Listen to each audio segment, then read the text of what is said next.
पहली तारीख थी। पति अपनी सैलरी लेकर शाम को थका हुआ घर आया। पत्नी इंतजार में थी कि कब पति आएगा।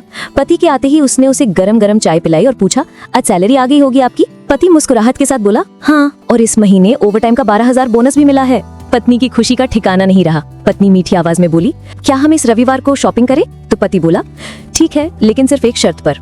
यदि तुम हफ्ते में कम से कम एक बार मेरी माँ से फोन पर बात कर उनका हाल पूछोगी। पत्नी ने दबी आवाज में हाँ कर दी। पति सिर्फ ये चाहता था कि उसकी माँ और पत्नी के बीच जो भी अनबन है वो दूर हो जाए। ठीक 2 मिनट बाद पति के मोबाइल पर माँ का फोन आया। उधर से माँ बोली, कैसे हो बेटा? बेटा बोला, माँ मैं ठीक हूँ, आप सबका हालचाल? तो पत्नी इधर मुंह बनाकर मन ही मन सोच रही थी, आज पहली तारीख है, सैलरी आई है, इसीलिए फोन करके पैसे मंगवाना चाहती है, लेकिन इस बार मैं एक पैसा भी नहीं देने दूंगी। उधर माँ बोली, बेटा थोड़ी मदद चाहिए। तो बेटा बोला, बोलिए माँ, क्या हुआ?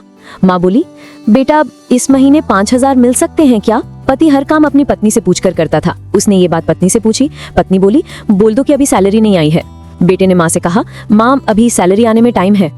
माँ बोली, बेटा कैसे भी करके भिजवा दो प्लीज, हॉस्पिटल में इलाज के लिए चाहिए। पति ने ये बात पत्नी से दोहराई। पत्नी बोली, माँ से बोल दो कि सरकारी हॉस्पिटल में इलाज करवा लें। पति ने माँ को यही सलाह दी। माँ बोली, बेटा सरकारी अस्पताल में सही इलाज नहीं होता और वहाँ ध्यान भी नहीं रखते, इस बार तो दे दो। पत्नी वो गुस्सा आ गया और वो पति से बोली, बोल दो उन्हें कि हमारे सर पर पहले से इतना बोझ है और अब इससे ज्यादा हम सह नहीं पाएंगे, इसीलिए सरकारी अस्पताल में ही इलाज करवाओ। पत्नी के शब्द बिगड़ गए। ये बोलते हुए बोली, वैसे भी 4-5 दिन की मेहमान है। पति इस पर बोला, ऐसे तो मत बोलो माँ के बारे में। पति को थोड़ा गुस्सा आ गया, लेकिन मन को शांत करते हुए माँ से बोला, माँ इस महीने नहीं हो पाएगा, इसीलिए सरकारी हॉस्पिटल में ही करवा लीजिए इलाज।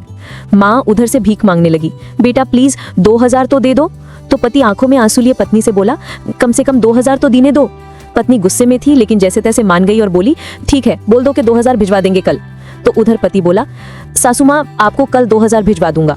पति के मुंह से इस बार माँ की जगह सासू माँ सुनते ही पत्नी को चक्कर आने लगे, जुबान लड़खड़ाने लगी, पसीना छूट गया और पति से पूछा, क्या ये मेरी माँ का फोन आया है? पति बोला, हाँ तुम्हारी माँ का ही फोन है। मैं तो तुम्हारी माँ को भी अपनी माँ ही समझता हूँ, लेकिन तुमने कभी मेरी माँ को अपनी माँ की तरह समझा ही नहीं। पत्नी इस बार जोर से रो पड़ी और फोन में माफी मांगने लगी, मुझे माफ कर दो माँ, मुझसे बहुत बड़ी गलती हुई है। तो उधर से माँ बोली, बेटी यदि सिर्फ एक माँ का दिल दुखाया होता तो माफ कर देती, लेकिन तुमने तो आज एक नहीं बल्कि 2 माँओं का दिल दुखाया है।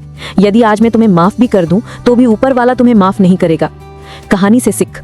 तो दोस्तों, ऐसा माना जाता है कि अगर ऊपर वाला भी माँ का कष्ट चुकाने आ जाए तो वो भी कंगाल हो जाए। एक माँ खुद मौत के मुंह में जाकर जिंदगी को जन्म देती है, उस माँ का सम्मान करें। माँ तो माँ होती है, उसको मरने से पहले जीते जी ना रुलाएं।